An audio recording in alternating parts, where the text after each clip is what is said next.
Hello everyone, welcome to Paul Science Concept. So as you have already seen, the topic of discussion is preamble. Okay, so we will discuss in details what all key words, the words mentioned in our preamble, will discuss about that. Okay, like starting from sovereign, socialist, secular, democratic, republic, we will discuss one by one. And I would suggest you people to read our preamble once before getting into this video.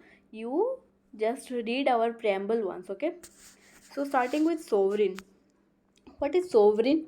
What do you people understand by sovereign? So we mentioned it in many cases. Okay, in our constitution also it is mentioned sovereign. India is a sovereign nation.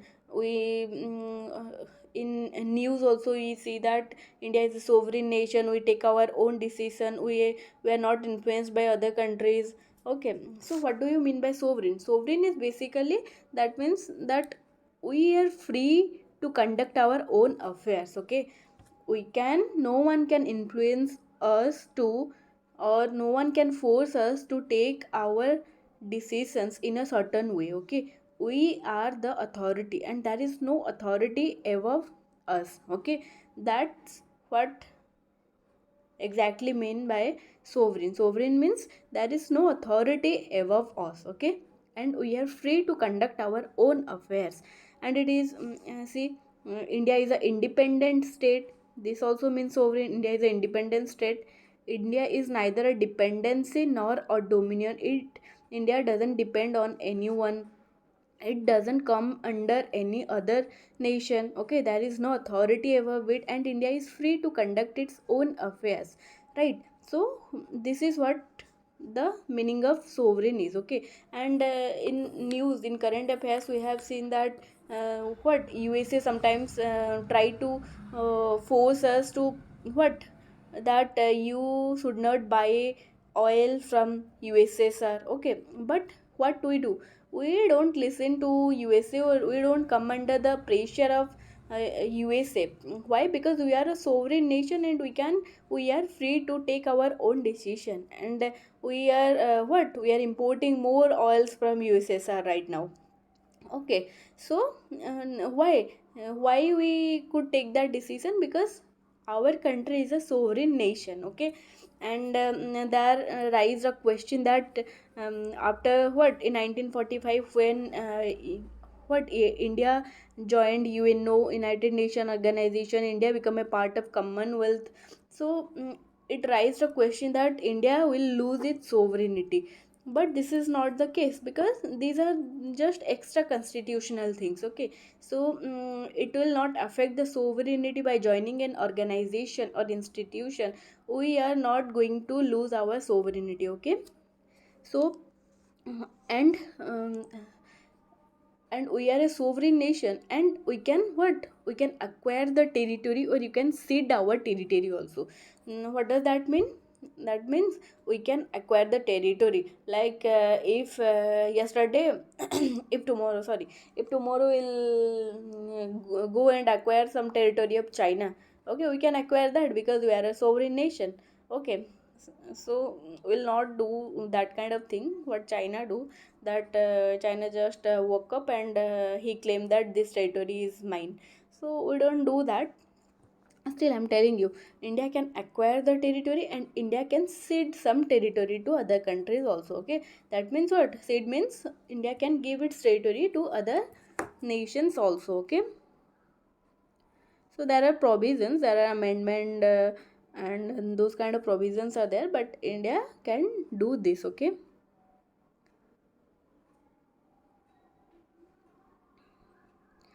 just a minute. Yes. Then comes socialist. Okay, what do you mean by socialist? See, socialist, the word is not there in the original preamble. Okay, when the preamble was adopted, it was not there. The socialist word was not there. It was being put by the 42nd Constitutional Amendment Act, that is in 1976. Okay, 1976, by the constitutional amendment the word is being mentioned. Okay, that doesn't mean that socialist the what the socialist things were not there in our constitution. It was there, but it was not explicitly mentioned. Okay, it was implicitly there in our constitution. Okay, and in our DPSP also various socialist principles are there, right? And see, the socialist word, if we'll see, socialism can be, we can divide it into two. Okay, one is democratic socialism and another one is communistic socialism. Okay, one is democratic socialism and another one is communistic socialism. So what do you mean by communistic socialism? Communistic means the nationalization of the means of production. What do you mean by nationalization? Nationalization means the abolition of private property. Okay, private property will not be there, and everything is coming under the means of production is coming under the government only. Okay, so that is what is mean by communistic socialism. Okay, so China is a communistic socialism. We can say China follow communistic socialism because everything, there is no private property. The means of production is coming under the government only. Okay, and another one is democratic socialism. Democratic socialism means what? Democratic socialism means there is a mixed economy. What do you mean by mixed economy? Mixed economy means the private as well as the public, they coexist side by side. Okay, there are private things, private means of production also, and there are government means of production also. Okay, so this is known as democratic socialism. And India follows which kind of socialism? India follows this democratic socialism. Okay, and Supreme Court, what it says, that Supreme Court, it says that the aim of this socialism is to end poverty, ignorance, disease and inequality of opportunity. Okay, socialism means what? So it's aim at this kind of welfare provisions, like to end poverty, to end ignorance, to end diseases. Okay, these are the aims of socialism, we can say.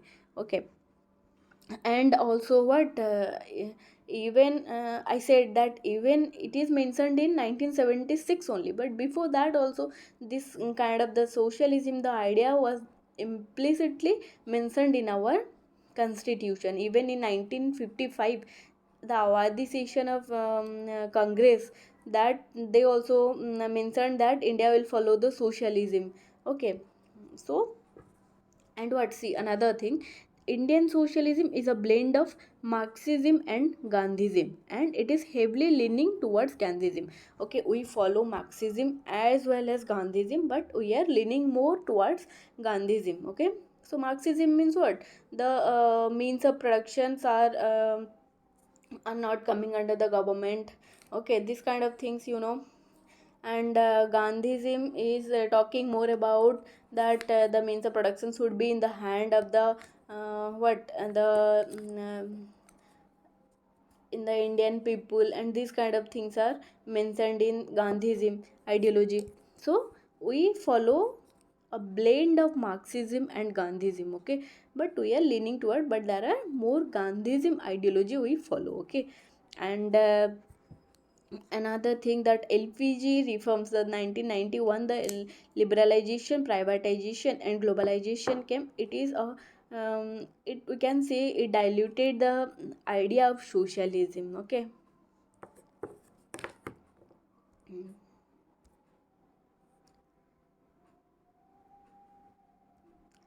Okay, now came secular. Okay, so it is also not mentioned, the word was not mentioned in the preamble originally. Okay, it was also added by the amendment act, that is 42nd constitutional amendment act. It is mentioned.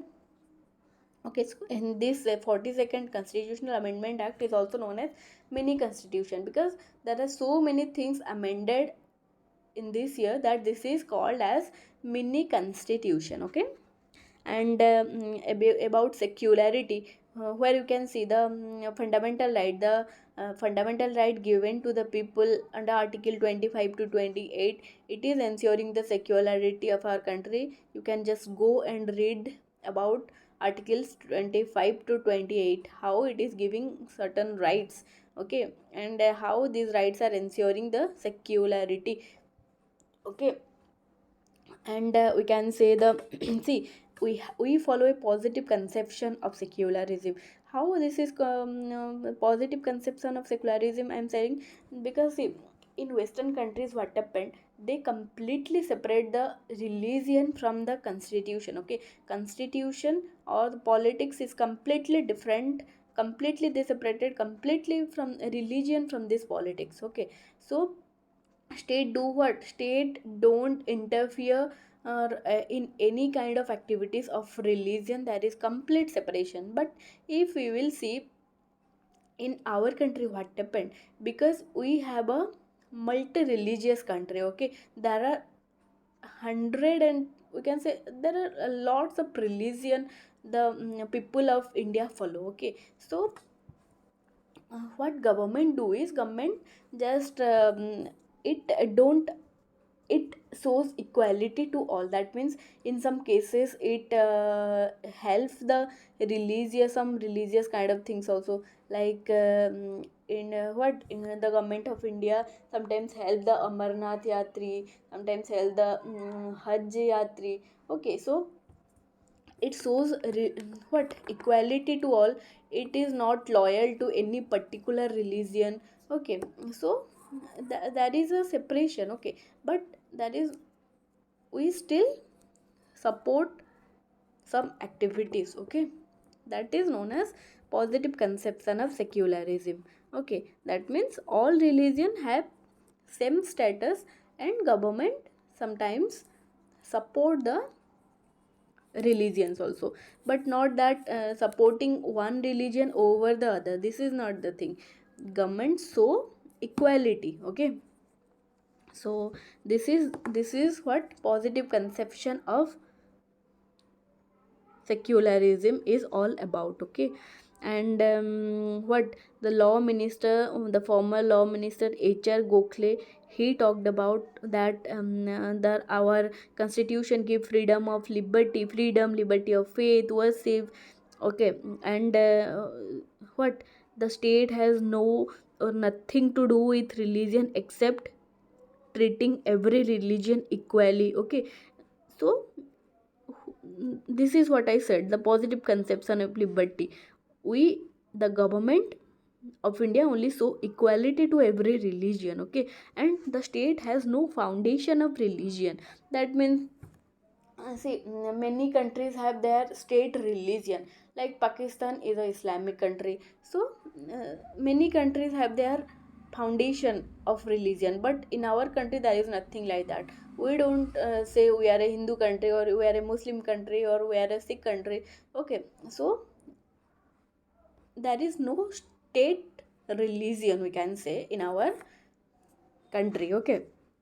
So the former law minister HR Gokhale talked about it also. Then the former CJI Chief Justice of India, he also, the PB what, Gajendra Gadkar, he also said that state don't show any loyalty to any religion, okay. That means state is not irreligious or anti-religious, okay. The state don't show loyalty any to any particular religion. That doesn't mean that state is irreligious or state is against religion. Why? Because we have seen that state is helping in some religious activities also. That's why state cannot be just anti-religion, or state cannot be just irreligion. It's just showing equality, it's just showing equality to every religion, okay. And a state is giving equal freedom to all, okay. This is what secularism is all about in India, okay. Then come democratic, okay. We always say that India is a democratic nation, India is a democracy, there is democracy in India, okay. But when we'll ask about what to write some a paragraph, we will learn sort of word, because see, we know the meaning of democracy, but you have to know a little more detail, okay, so that we can write the answers also, okay. Democratic, the preamble, in the preamble it is mentioned What does that mean? Democratic means it is based on popular sovereignty. That means people participation is there. Possession of supreme power is by the people. Okay. This is what democracy means, right? Democracy means the majority participation is there, people participation is there, then only it can be a democracy. Okay. If only one ruler is ruling, that will that be democracy? North Korea is a democracy, is that? Not, because there is authoritarian ruler. Okay. One person is ruling over all the people, but in India what happened, there is popular sovereignty is there. The in our preamble also it is mentioned that we the people of India having solemnly resolved to constitute India into a sovereign socialist secular democratic republic. That means the importance is given to the people. Okay, the power is given to the people. Okay, through fundamental right, through various kind of things are there. Okay, which is empowering the people. We are taking part in election, these kind of things are empowering us or empowering the people. Okay, this is democracy. And if we'll see, there are two kinds of democracy, we can say there is direct democracy and indirect democracy. Direct democracy, there are Switzerland, it is direct democracy is followed, like what referendum, recall, these kind of things are there. I have made a complete video about direct democracy, types of direct democracy, you can go and check out. Okay, so this is all direct democracy. That means people participate directly. But in indirect democracy, what happened? India have a what kind of democracy? India having a representative democracy. Representative democracy means India is what? Through election we are selecting our representative and they are ruling on behalf of the people. Okay,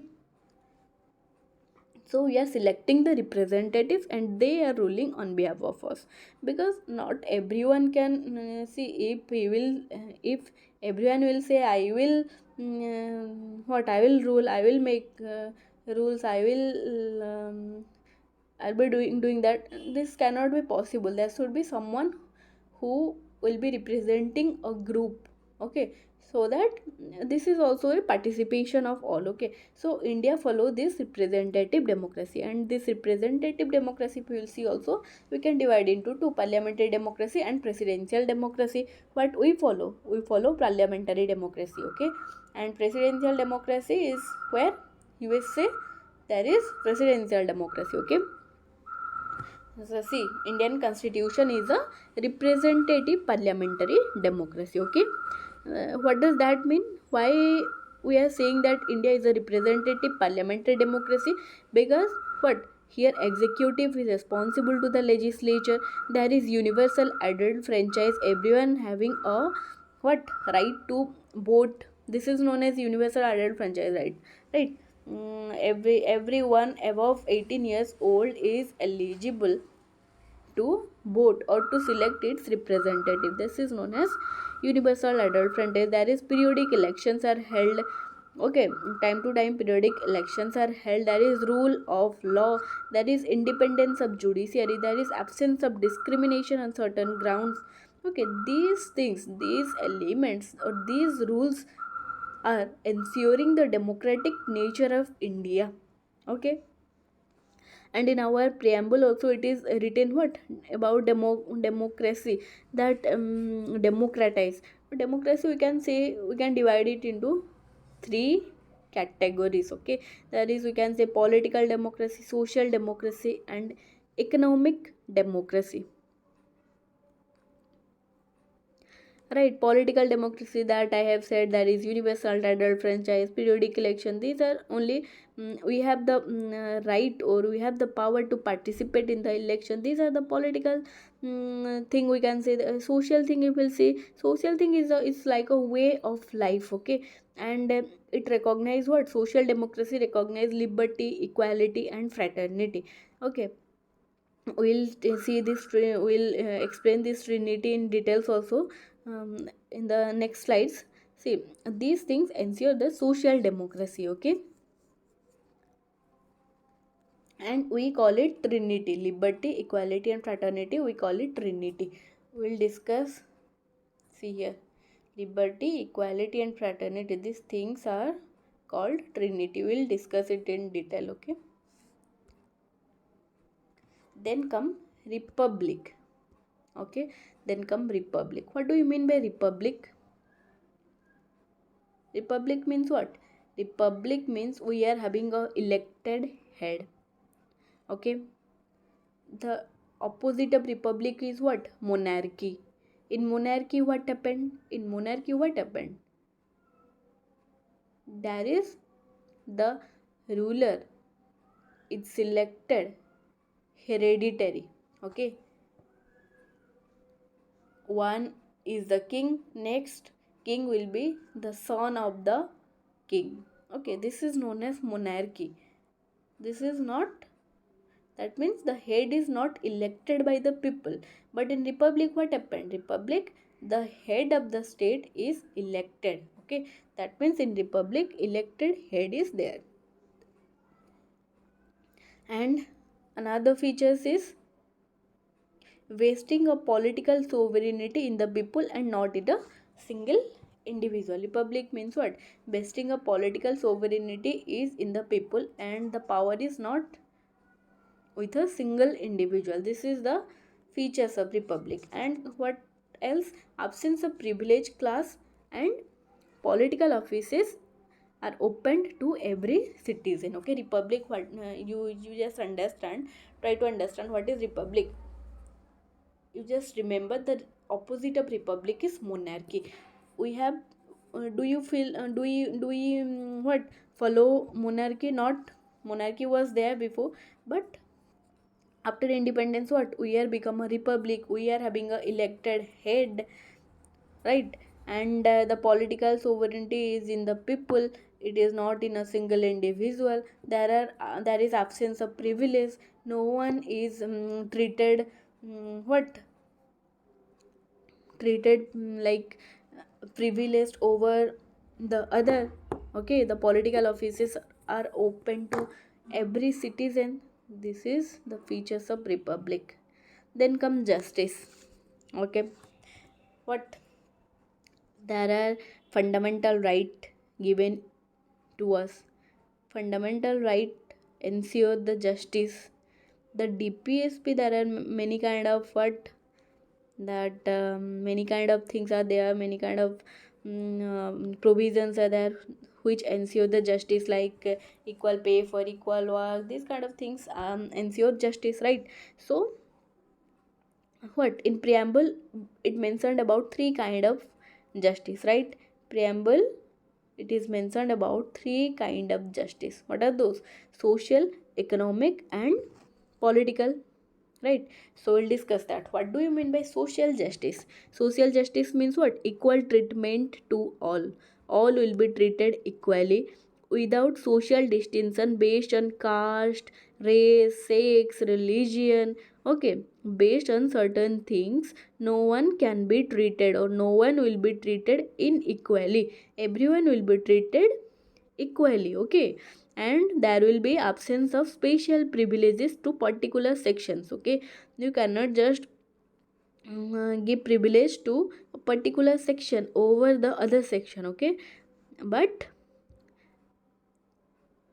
it can act in the improvement of certain condition of backward classes. Okay, this is not discrimination, these are positive kind of discrimination. Okay, so social justice means what? Treating everyone equally. This is social justice. Okay, and what do you mean by economic justice?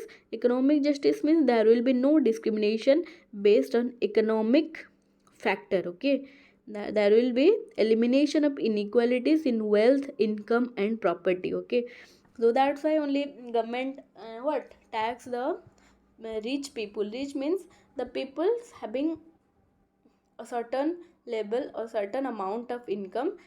Government do what? Government tax over their salaries or their income. Okay, income tax is imposed or not? Why? Because to reduce this kind of inequalities. Okay, the income inequalities, the wealth inequalities. So government act in that direction also. Okay, to maintain a certain kind of equality. So this is known as economic justice. Okay, and this economic justice and social justice, they together called as distributive justice. Okay, you can remember this, they together known as distributive justice. Okay, this economic justice and social justice, they are together known as distributive justice. Okay, another one, what? Political justice. Political justice means what? Equal access to all to political devices. Okay, equal voice in government. Okay, these are the political things. No one can be denied to participate in politics based on what? On certain grounds. Okay, they, everyone is equally exposed, or everyone is equality to access every political device. Okay, everyone is a equal voice in government. Okay, this ensures what? Political justice. Okay, and this social, economic and political justice, this provision, we can say, we have taken it from Russian Revolution of 1917. Okay, you have to remember this, just a minute.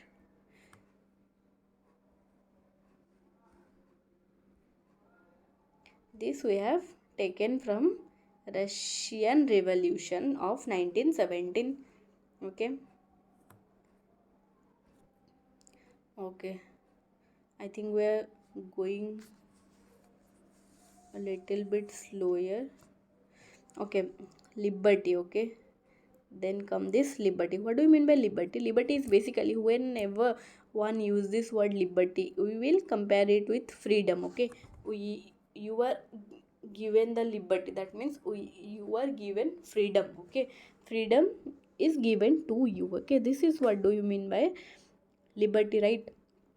So if we'll what explain it a little more, liberty, we can say, there is absence of restraints. Okay, no one can be what?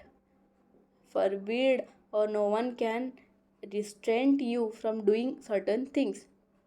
This is only liberty. Okay, that means there is absence of restraints, and we call it negative kind of liberty. This is a negative kind of liberty. Okay, so if this is negative liberty, if it is said negative liberty, then what is positive liberty? Positive liberty means providing opportunity for development. That means what? Why it is called positive liberty actually? See, positive liberty, it is said because what happened, positive liberty means basically providing opportunity. Providing opportunity means what? See, what government do is, there are some backward classes. Okay, there are some backward classes. Why government is just providing them reservation and some privileges or certain things?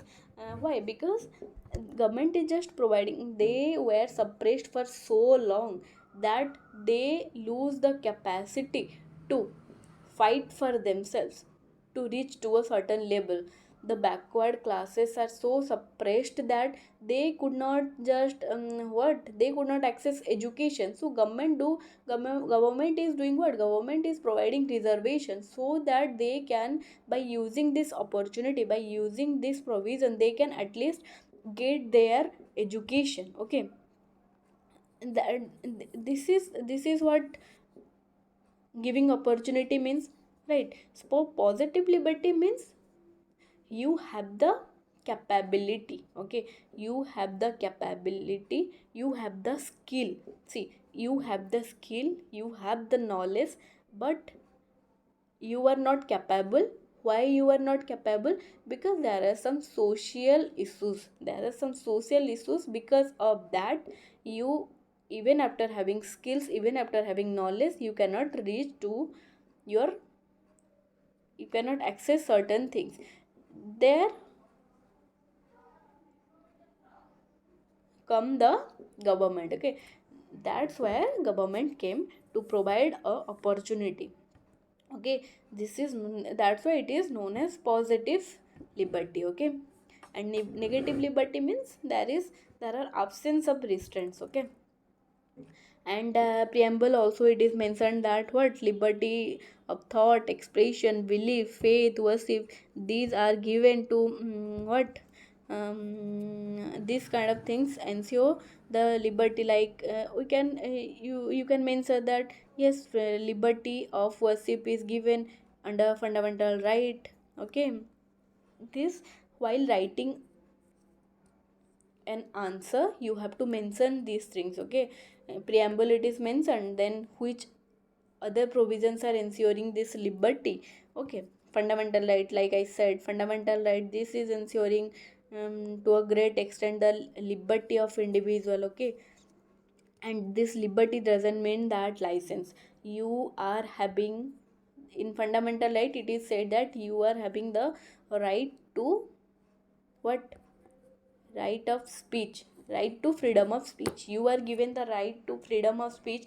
That doesn't mean that you will give a hate speech, you will provoke people based on religion and all. Okay, so you are not allowed to do that. In recently even Supreme Court it said that it just come with a very hard provisions for hate speeches. Okay, so liberty doesn't mean that you are given license, you are given the right of freedom of speech. That doesn't mean that you will give speech, you will give hate speeches to create disturbance in the society, to create disturbance within the country. Okay, that you cannot do, that license is not given to you. That's why liberty should not become a license. Okay, it is also ensured in the constitution. So that's why this freedom is not absolute and this is qualified. Every, you just go to the fundamental right, every fundamental right they are having certain exceptions. Exceptions of what? That means nothing is absolute, everything is qualified. Okay, so this liberty is not absolute, this is qualified. Then come equality. Equality means what? See, equality means what? Equality means there is absence of special privilege. Okay, there is adequate opportunity without discrimination. Okay, and preamble also it is mentioned what? Preamble it talked about equality of status and opportunity, right? So that means equality you can just understand. Okay, equality means there is no discrimination, this is only equality, right? So it is divided into, we can say, civil equality, political equality, economic equality. Civil equality, what articles? We can say article 14, article 15, 16, 17, 18, these articles under what? Fundamental right, these are ensuring equality. Equality, article 14 talked about what? Equality before law. Article 16 talked about what?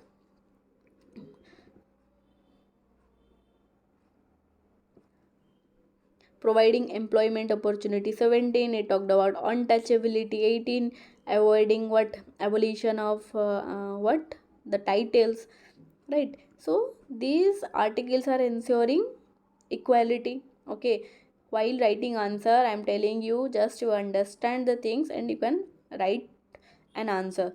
Equality, if someone will say equality, anyone can say that equality means there will be no discrimination, everyone will be treated equally, but you should know a little more. Okay, so this civil equality is this kind of things. Okay, and then come political equality. What is political equality? Political equality means no person is ineligible for inclusion in electoral rolls on the ground of religion, caste or sex. Okay, that means anyone having the age of 18 or more than 18 is eligible for inclusion in the electoral rolls. No one can prohibit you that you cannot be included in the electoral rolls, or you cannot vote based on your religion, based on your caste, okay, or based on your sex. Okay, no one can say you that you are belonging to a certain caste so that you cannot participate in the voting process. Okay, no one can do that because you are given the fundamental right, you are given the political equality. Okay, and this is mentioned in article 325. You have to remember the articles also. Okay, you have to remember the articles. It is written in article 325. And how political equality is ensured, that election to Lok Sabha and state assemblies on adult franchise. Elections to Lok Sabha, the Lok Sabha elections, the your state assembly elections, these are what? These are held in which process? By adult suffrage. Everyone vote and elect their representative. Okay, so this also ensures political equality and it is mentioned in article 326. Okay, then come economic equality. Okay, what is economic equality? In DPSP under article 39 it is mentioned that to secure all men and women equal right or adequate means of livelihood, equal pay for equal work. These provisions are there or not? In DPSP under article 39 it is mentioned that there will be equal pay for equal work to both men and women, and state will or state should what mention, or state could have the state could, should give adequate means of livelihood. It should secure to all men and women equal rights. Okay, these provisions ensures the economic equality, right? So these are all about equality.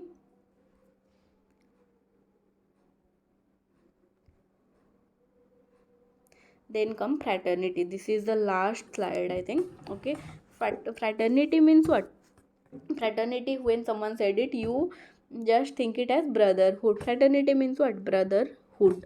Okay, a sense of brotherhood. So how it is ensured? You know the meaning of fraternity, but how it is ensured? The fraternity is ensured by giving single citizenship. Okay, what happened?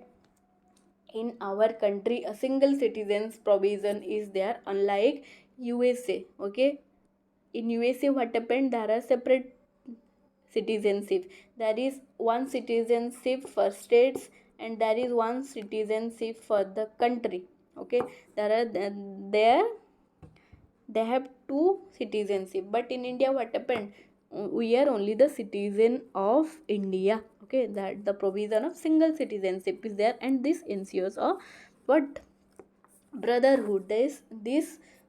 What this instill a sense of brotherhood, because we are all the citizen of one country.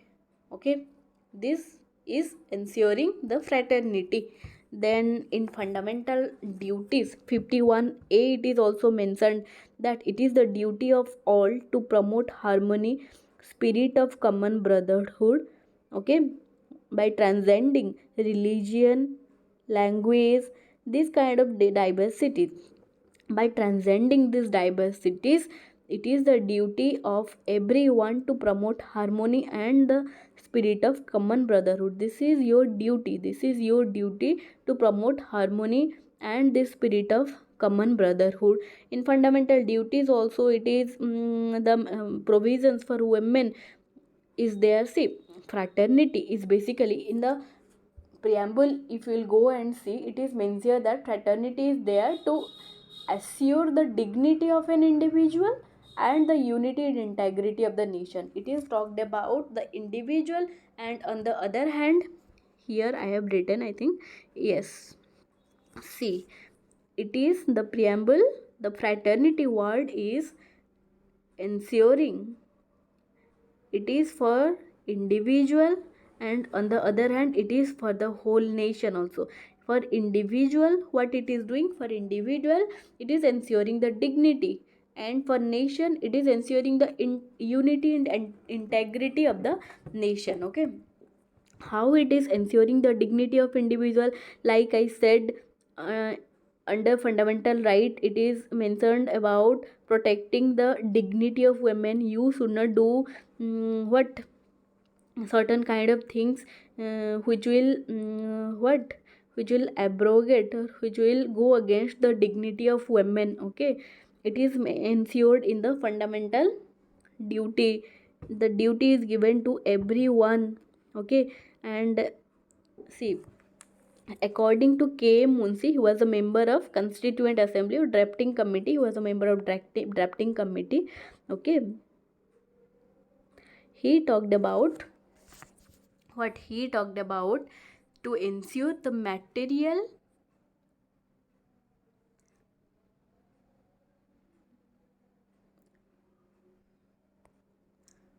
See, our constitution is not there only for material betterment. Okay, it is also promote what a democratic setup, and along with that it recognize the personality of all is sacred. Okay, you have to remember this. See, our constitution ensures we in the previous slides art we have studied about how it is providing livelihood, it is the duty, or how states should provide a livelihood.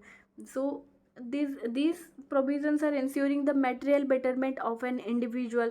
It is how it is maintaining a democratic setup in our country, like the executive responsible to the legislature, and how and these kind of provisions is ensuring the democratic setup, as well as along with that the constitution also recognize that the personality of all is sacred. Okay, everyone's personality is sacred. Okay, so it is ensuring the dignity of an individual.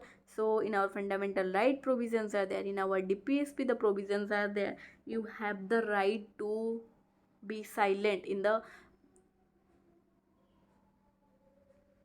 under the fundamental right to speech. You have the right to silent also. Okay, everything, this fundamental right, many provisions under DPSP, the fundamental duties, like I have said, the women dignity is ensured.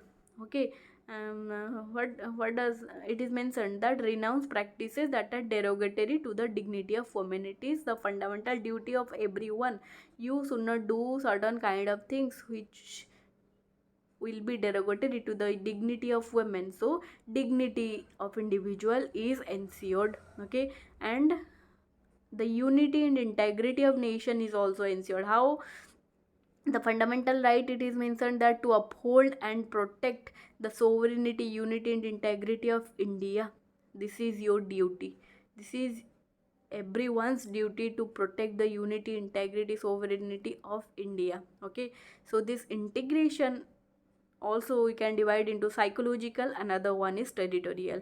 Territorial integration means what? Under article 1 it is mentioned the union of states no right to secede in or indestructible. Like what? India is a, what it is said, India is indestructible, having destructible units. I'm little wrong I think, but still the meaning is that India, the states inside India, inside the boundary of India, the states we can divide, states we can divide one state and make two states out of it. Okay, like we have many instances like where this kind of things happen, that Telangana separated from Andhra Pradesh. We can do that, but we cannot just cede our secede our territories. We cannot give our territories to China. Okay, because India is indestructible. No state, if Arunachal Pradesh will come to the center and say I will merge with China, that things cannot be happened, because India is a indestructible union of destructible states. Okay, this is the statement. Okay, India is a indestructible union of destructible states. India cannot be given the power to cede its territory to another country. Okay, this is what article 1 talked about. India is a union of states. Okay, that means like unlike USA what happened, the states they made an agreement between them and they come together to form a country. But this is not the case in India. Okay, India is a union of states. Okay, it is India formed not because of the agreement between states. Okay, so they cannot, the states cannot secede from the India, from the union of India by their own will. Okay, so this is the territorial integration. And psychological integration means what? Psychological integration means overcoming hindrances to national interest. Okay,